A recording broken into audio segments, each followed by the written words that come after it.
Olá, e para este Com a Palavra, este último Com a Palavra de 2022, um programa, um formato especial. Para começar, um cenário diferente, né? E também mudança até de pauta. Pois é, a gente deixa um pouquinho também as pautas relativas até o poder com P maiúsculo. A gente sai um pouco das temáticas alusivas ao legislativo, às quais geralmente Com a Palavra se dedica mais, e eventualmente ao executivo, e desta vez vamos tratar de temas relativos ao judiciário. Temos o prazer de receber no programa, porque estamos sendo recebidos aqui no espaço por um integrante do Judiciário de Alagoas. Ele que foi presidente do Poder Judiciário no biênio 2019-2020, aqui conosco, o desembargador Tutmés Ayran. Desembargador, muito bem-vindo. Eu que agradeço a oportunidade de estar aqui com vocês, do Portal Acta, né? E certamente vamos bater um bom papo, né? Com certeza. Boa conversa. Prazer é sempre nosso. Prazer todo meu. De início, desembargador, é uma questão até alusiva às redes sociais. Recentemente foi divulgado, foi visto aí o desembargador Tutmés acompanhando uma incursão do consultório de rua junto a moradores de rua, né? De início, o que foi aquela iniciativa? Veja, o Conselho Nacional de Justiça editou um normativo determinando que os tribunais tivessem um olhar diferenciado em relação àqueles que habitam as ruas, né? Para que eles pudessem ganhar invisibilidade, né? Deixar de serem invisíveis, né? Isso é um desafio enorme, né? Como nós estamos aqui na coordenação dos direitos humanos, né? Coube a nós, evidentemente, essa tarefa, né? E aí nada melhor do que começar bem acompanhado, né? Porque a gente pôde contactar com os moradores, com os habitantes das ruas, né? Através de um trabalho que é absolutamente interessante, né? Que é o pessoal do consultório, né? Na rua, né? Então nós acompanhamos uma noite desse trabalho e tivemos a oportunidade de, fruto desse acompanhamento, trocar algumas ideias, conhecer melhor, né? Essa realidade, né, dessas pessoas que precisam tanto, que os poderes olhem para elas, socorra, né, elas, converse com elas, né, no sentido de fazer com que a realidade realmente se transforme, melhore, né. Quais as projeções que o desembargador Tutmés Ayran faz para a sua iniciativa, para as suas atividades, para as suas incursões acerca disso? De que forma pode aumentar a interação, de que forma isso pode ser continuado, de que forma a Justiça de Alagoas pode dar continuidade a essa missão? Veja, é interessante, porque a tarefa não é uma tarefa simples, não é? Mas algumas providências, por exemplo, já podem e devem ser tomadas. Com relação ao consultório na rua, o que é que a gente percebeu? Tem uma equipe maravilhosa de profissionais, mas não tem médico acompanhando o consultório na rua, não é? Quer dizer, é uma falha na prestação de serviço que certamente pode, com alguma tranquilidade, ser resolvida, né? Então, eu acho que a nossa presença, né, nessa temática, com esse envolvimento, vai facilitar, no sentido de que vai abrir portas para que esses problemas possam ser resolvidos, para que a assistência seja uma assistência melhor, para que inclusive se evite abordagens truculentas, né? Porque nós tomamos conhecimento de uma abordagem truculenta feita por servidores municipais dias anteriores, né? E é evidentemente que a nossa ida, a nossa escuta inibe, né? Pelo menos inibe que ações dessa natureza voltem a se concretizar, não é? Então a ideia é essa, é dar visibilidade, dar apoio, dar socorro, não é? Cobrar determinadas ações por parte do Executivo, né? Cobrar a responsabilização daqueles que eventualmente se excedem, não é? É o nosso trabalho, o trabalho que a gente vai abraçar, aliás, já estamos abraçando com muito gosto.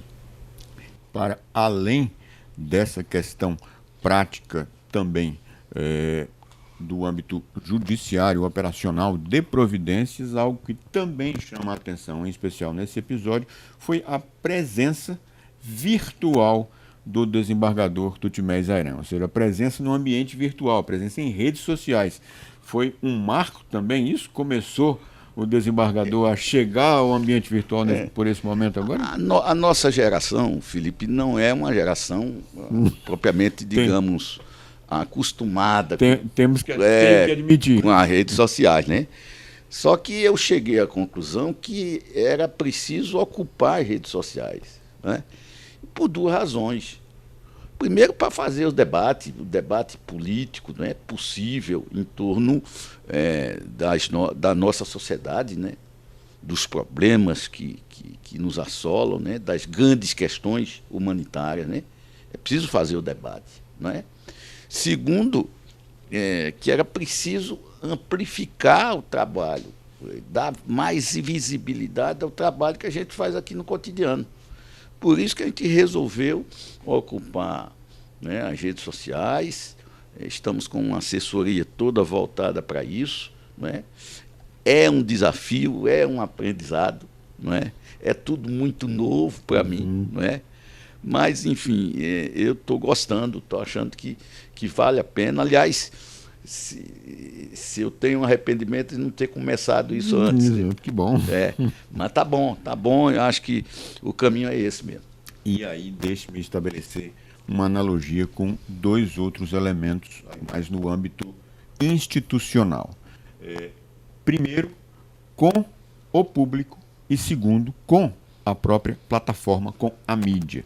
A gente sempre, ou o senso comum desencadeou essa ideia com razão ou não, aí fica a cargo o julgamento a cargo de cada um, de o poder judiciário ser, entre aspas, encastelado, né?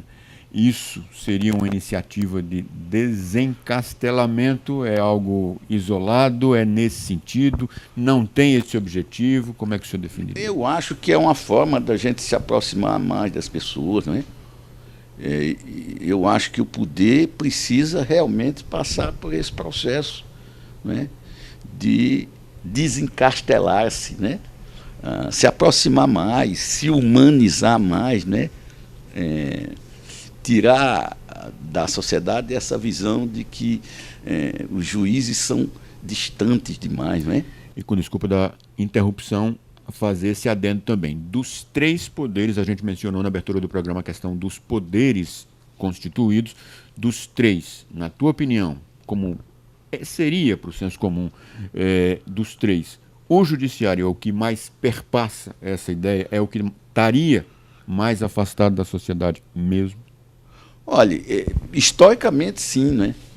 A própria simbologia que envolve poder conduz a isto, né?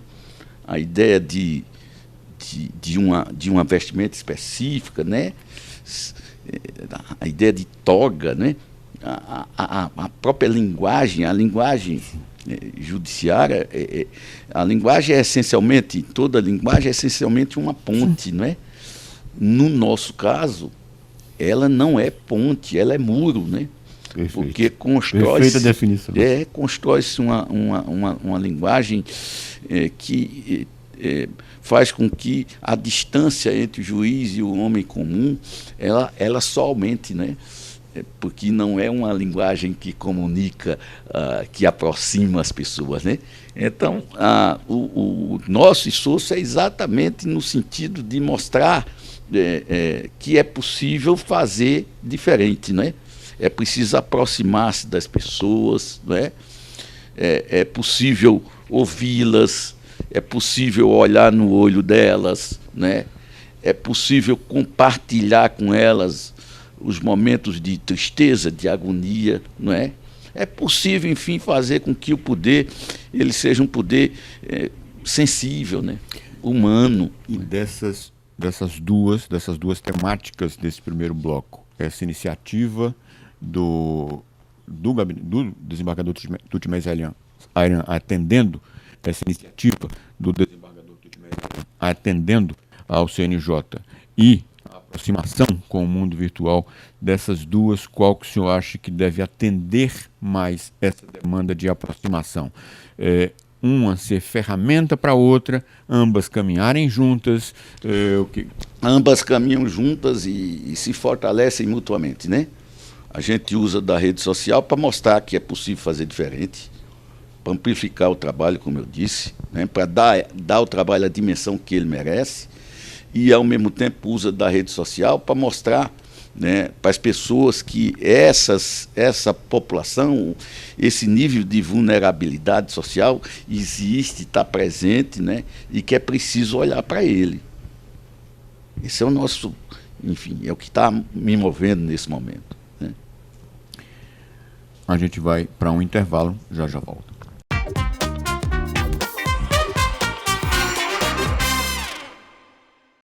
O Programa de Compensação Financeira e Apoio à Realocação completa 3 anos e está perto de ser concluído. Criado para promover a segurança dos moradores dos bairros afetados pelo fenômeno geológico, o programa vem permitindo que eles possam ser realocados e indenizados de maneira justa no menor tempo possível. Hoje, praticamente todos os imóveis nas áreas definidas pela Defesa Civil já estão desocupados e 80% das indenizações estão pagas. E as propostas remanescentes virão nos próximos dias, para quem já entrou no programa e tem a documentação em ordem. Nesses 3 anos, os mais de 700 profissionais do programa conseguiram acelerar mês a mês o atendimento às famílias, comerciantes e empresários, mantendo o compromisso com a sua segurança e cumprindo os prazos acordados com as autoridades. Para saber mais, acesse braskem.com.br/Alagoas.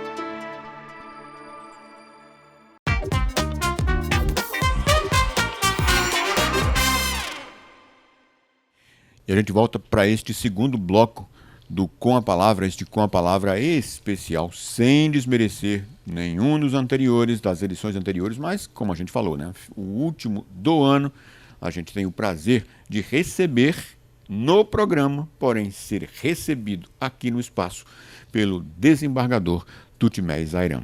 Continuando um pouco aquela temática, dando seguimento àquela temática que a gente estava falando no bloco anterior, dessa aproximação, como o senhor citou, de início um atendimento a uma normativa do CNJ como parte do senhor ser o representante, o gabinete do desembargador Tutimés Ayran ser o representante dos direitos humanos na Justiça de Alagoas.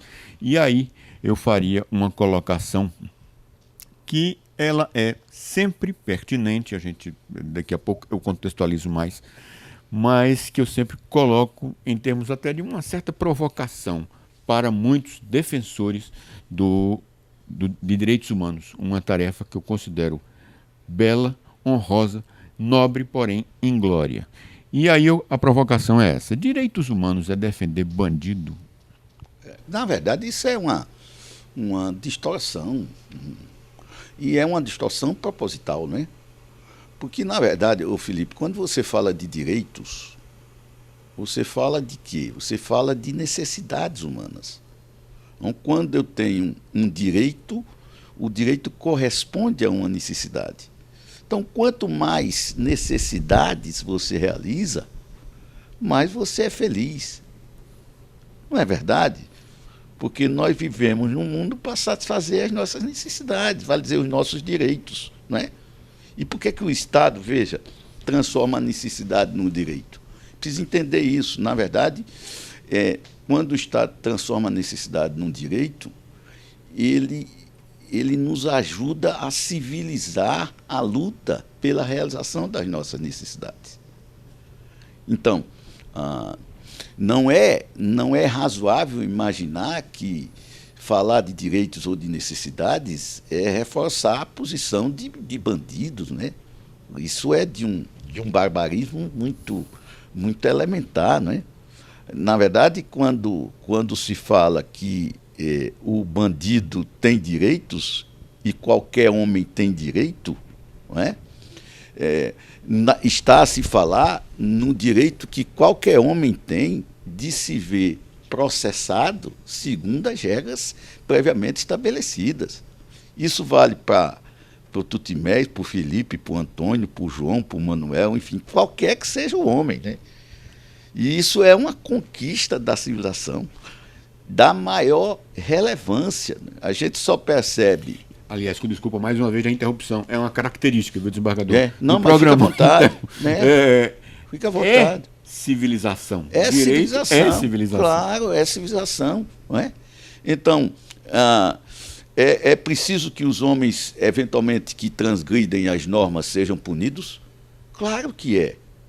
Claro que é. E deve ser, não é? Uma das maiores disfunções, né, do Estado moderno contemporâneo é o nível de impunidade. Agora, é preciso que, ao punir, o Estado faça dentro de regras, determinados limites previamente estabelecidos, não é? Então, desde o mais ilibado homem comum ao mais temível dos bandidos, né, tem esse direito de se ver processado segundo regras pré-estabelecidas, né, o chamado devido processo legal, e de ser sancionado, né, castigado, né, segundo um rol pré-estabelecido de castigos ou de sanções, porque, afinal de contas, todo mundo deve saber o que pode acontecer na hipótese de desobedecer às normas, né? Então, isso é regra do jogo.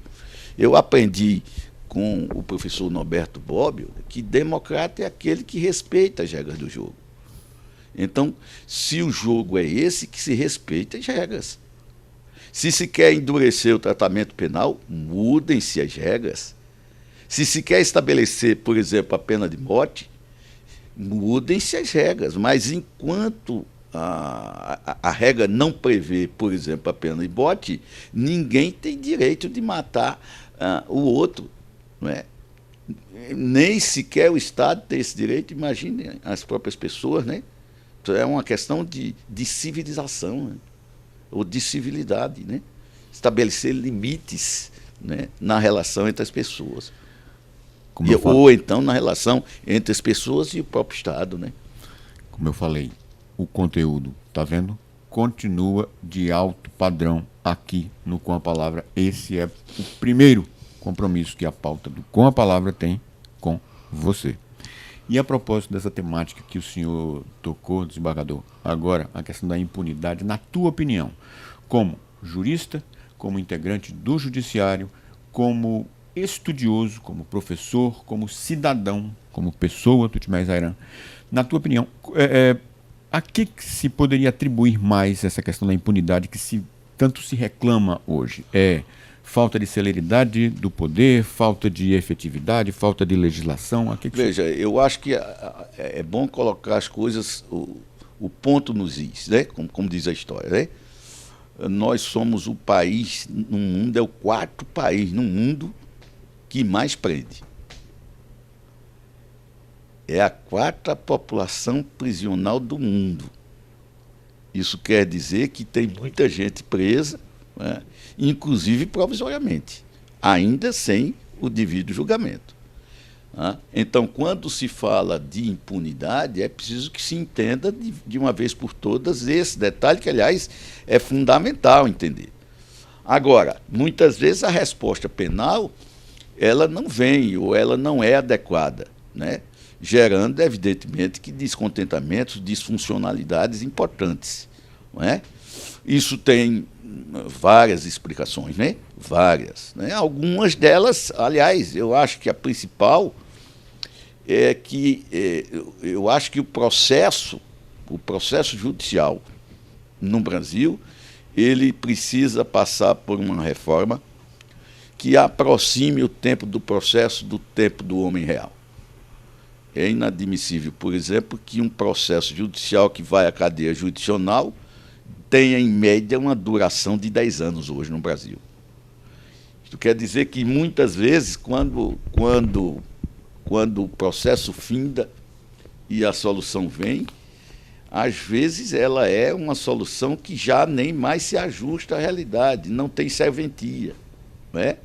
Então, alguma coisa há de mudar, né? Até para que o Estado e seu aparelho de repressão ganhe legitimidade, né? Para o senhor também está dentro dessa discussão a questão de, tudo bem que eu digo do ponto de vista de se resolver aparentemente um impasse, que é essa questão da primeira aplicação da lei, que é a prisão de quem comete infrações. Porém, está também muito definido por órgãos oficiais, ONGs, no Brasil e instituições estrangeiras, há um perfil dessa população presa. Isso está no cerne da discussão ou é outra coisa? Algo para se discutir depois? Não, é alguma coisa que tem que ser discutida. Eu me refiro a pessoas... O sistema prisional... pobres, exatamente. Pretos. O sistema de aplicação de pena no Brasil é um sistema profundamente seletivo. Isso é empiricamente constatado, basta ir nas cadeias. E vai se perceber que o direito penal não alcança as elites brancas e ricas desse país. Não é? Basta ir na cadeia para perceber isso. Então, há, evidentemente, que uma seletividade muito, muito nociva, né? Que corrói, né, as bases que se estabelecem para a obediência normativa, né? Não é verdade? Então, essa discussão está na ordem do dia. E junto da questão da necessidade de fazer com que o tempo do processo se aproxime do tempo real das pessoas, né, me parece que são as duas questões centrais. A questão do tempo e a questão da seletividade. A gente vai para o terceiro e último bloco deste Com a Palavra de fim de ano, o último de 2022, mas já retorna.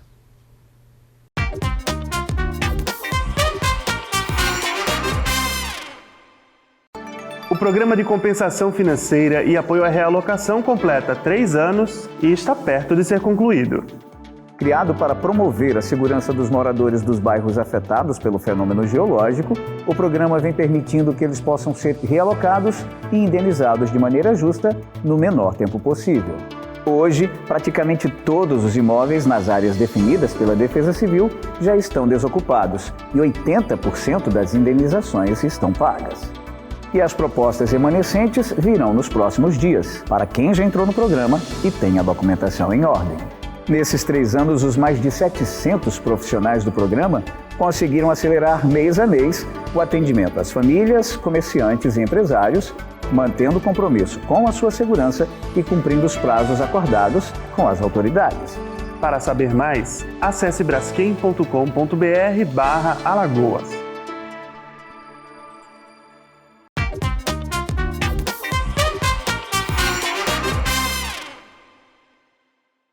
E a gente volta com este terceiro e último bloco. A gente sempre costuma destacar isso, né? Porque está acabando e, com certeza, a avaliação é minha e acho que você compactua com ela. Conteúdo é o que não falta, é o que não está faltando nessa entrevista, não é não? Aliás, uma aula mesmo, e com uma interface com a realidade, com certeza, sem perder isso também. A gente sempre destaca. Temos o prazer de receber no programa, mas sermos recebidos aqui no espaço pelo desembargador Tutmés Ayran. E aí a gente vem para este bloco, terceiro bloco, com essa questão. Pegando todos esses elementos que a gente abordou até agora, trazendo mais para esse momento, para essa cronologia agora. A justiça está, como que assim dizer, no alvo das discussões, né? Como se usa, um termo que se usa no judiciário, está sendo muito demandada, está sendo ou criticada, está se recorrendo muito a ela. Como é que o senhor vê esse momento, no âmbito, obviamente que a gente se refere ao âmbito federal inicialmente? Veja, Felipe, na verdade, quando o Estado traz para si a tarefa de resolver os conflitos humanos com base em normas, ele traz para si uma tarefa enorme. E muitas vezes não tem como dar conta razoavelmente bem dessa tarefa, dada a magnitude dela, não é? Então, qual é o caminho? Na verdade, o caminho me parece que eu diria que criar mecanismos alternativos de solução de conflito. É impossível dar conta do monte de processos que entra diariamente nas prateleiras do Poder Judiciário, em grande medida porque, enfim, as questões das pessoas, os direitos das pessoas, para que sejam atendidos, têm que ser judicializados. Há um nível muito grande de judicialização das relações sociais, né? O que coloca para o Poder Judiciário a necessidade dele se reinventar. Ou ele se reinventa, ou ele vai ficar eternamente em crises de legitimidade. Por quê? Porque não tem como dar conta das suas tarefas. Esse é um lado da questão. O outro lado da questão, que me parece que precisa ser ressaltado nesse momento, quer dizer, que eu acho que a posição do Poder Judiciário, e aí eu me refiro ao Poder Judiciário simbolizado no Supremo Tribunal Federal e no Tribunal Superior Eleitoral, a posição do Judiciário nessa quadra brasileira, ela é digna, e é preciso que se diga isso. Ela é digna de todos os elogios possíveis, porque, na verdade, foi graças à firmeza do Poder Judiciário, na pessoa de alguns ministros da Suprema Corte. E se me permite, mais uma vez, instigá-lo, em especial na pessoa do ministro Alexandre de Moraes. Ministro Alexandre de Moraes, não é? Que nós tivemos, de alguma forma, garantido processo eleitoral em bases democráticas, não é? E é graças a essa postura uma postura de resistência democrática absolutamente determinante, né, para que as pessoas pudessem ter feito as suas escolhas políticas e que essas escolhas sejam, como de fato têm que ser, respeitadas.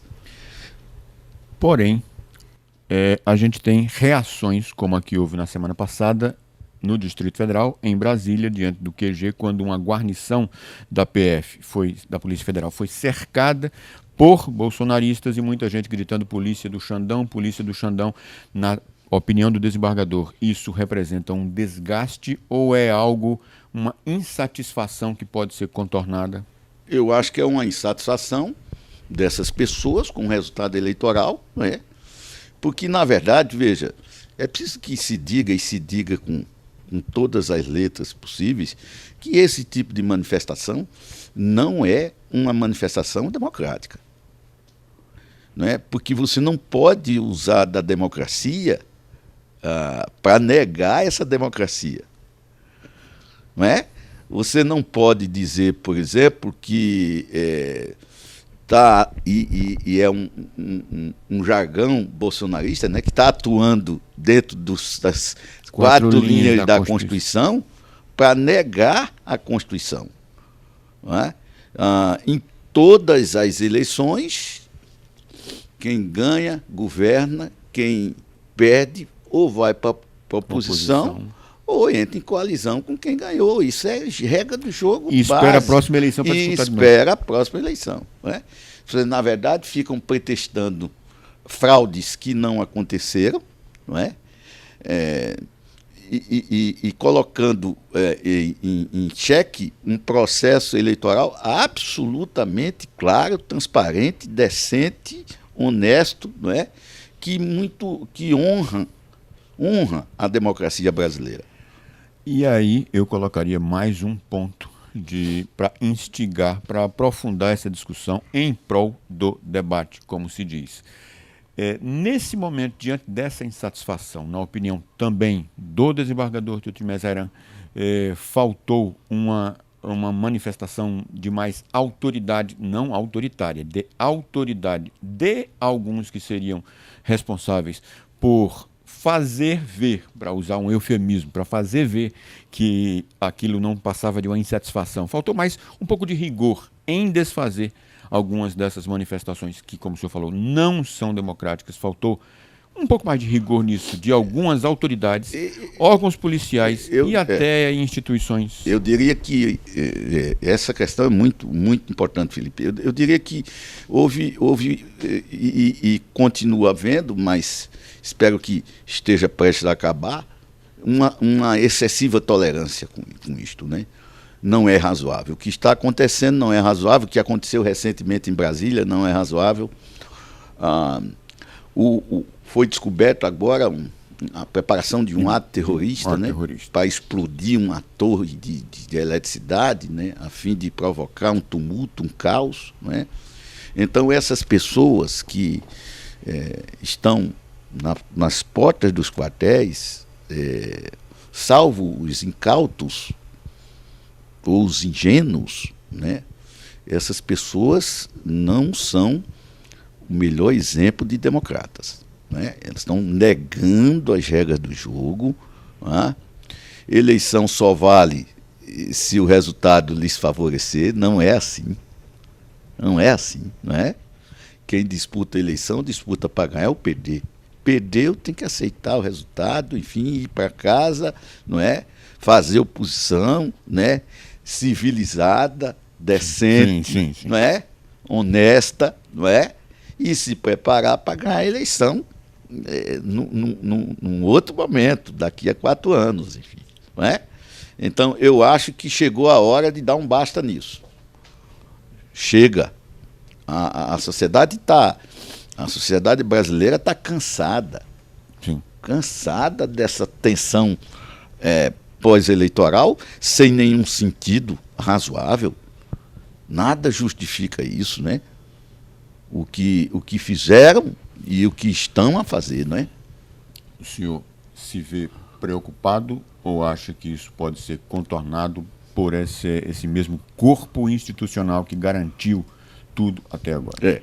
Eu acho que, e muito me orgulho, eu estava dizendo isso essa semana, é evidente que a gente, quando está aqui, Felipe, no cotidiano, a gente às vezes se aborrece, né? E às vezes a gente diz assim, meu Deus, o que é que eu estou fazendo aqui, né? Às vezes dá vontade de ir para casa, né? Mas quando a gente vê a atuação de homens como o ministro Alexandre, a gente se orgulha de fazer parte do poder que faz, entende?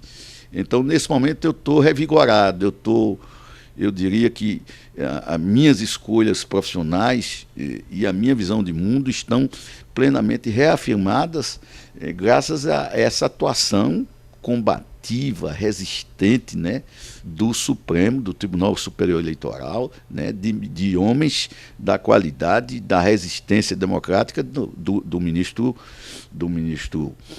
Alexandre, né, que se compara em grande medida a um herói da legalidade, como foi o Marechal Lott, como foi Leonel Brizola, cada um em determinados períodos da nossa história. Então, de modo que é preciso que isso se diga, né?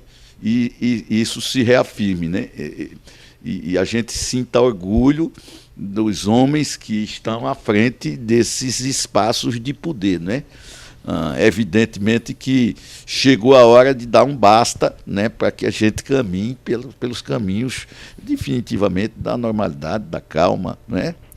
Expectativas, esperanças, projeções para o período de 2023, que é o mais imediato, mas falando institucionalmente para o período a partir de 2023. Olha, a expectativa é a melhor possível. Eu penso que o Brasil ele vai caminhar de novo o caminho da democracia, né? Que é uma conquista da civilização ocidental, conquista da maior importância, não se inventou, apesar de todas as eventuais falhas do sistema, enfim, não se inventou forma de convivência, veja, melhor. Né? E quando eu aludo à convivência, eu aludo num duplo aspecto. A convivência do Estado com os seus cidadãos, e aí vem a questão da alternância do poder, né? Mas, sobretudo, a democracia na sua relação horizontal, que é a convivência entre as pessoas. As pessoas precisam voltar a aprender a conviver com as outras, respeitando as suas escolhas. E, se me permite, mais uma vez, o senhor acha que isso pode voltar a acontecer mesmo? Veja, eu acredito que vai dar trabalho, Felipe. Eu não tenho a menor dúvida disso. O ovo da serpente, né? A caixa de Pandora foi aberta, né? E saiu dessa caixa de Pandora muitos brasileiros e brasileiras que a gente nem imaginava que existissem, né? Dado o seu nível de desumanidade, né? Mas eu quero crer, Felipe, que com muito trabalho de todos os homens comprometidos com a democracia, eu tenho a impressão que nós vamos voltar a viver numa sociedade democrática. E a democracia num sentido cotidiano, de respeito, de empatia, não é? De harmonia, não é? De saber conviver com as diferenças. Tolerância também. Tolerar o próximo, né? Olhá-lo como um irmão, né? Não como inimigo, né? Porque, na verdade, a construção da ideia do inimigo, né, para ter bases sociais e políticas mobilizadas, né, que foi uma marca desse governo que está a se encerrar, né, fez um mal enorme a esse país. Né, separou famílias, né, dividiu as pessoas, né, plantou o ódio, né. E acho que chegou a hora de caminhar na direção contrária, né? Com todas as dificuldades. Nós vamos ter seguramente muitas dificuldades, né? Mas eu tenho muita esperança que a gente retome esse caminho, Felipe. Desembargador Tutimés Ayran, muito obrigado pela entrevista. Eu que agradeço. Foi uma conversa muito boa. E vale sempre a pena, né? Que bom. Trocar muito obrigado ideias. Por termos sido recebidos e por nos receber. Nossa, para mim foi uma honra enorme. Obrigado. Viu? Esse meu espaço cotidiano de trabalho está às suas ordens aí, às ordens do Portal Acta, né? Da mesma forma. E parabenizar vocês pelo trabalho, viu? Muito obrigado. E a gente vai ficando por aqui. E, como sempre, né, a gente sempre deixa um para refletir, aquele para ficar, para pensar. Por ser o último programa do ano, vamos fazer uma adaptaçãozinha. Vou tirar primeiro uma frase daqui, da entrevista. Daqui. A linguagem é para ser uma ponte, para aproximar as pessoas. A linguagem é uma ponte. Já no judiciário, às vezes, infelizmente, é um muro. Desembargador Tutimés Ayran, não precisa ficar assim embaraçado. E, para encerrar mesmo também, a visão é o tato do espírito. Fernando Pessoa. Até.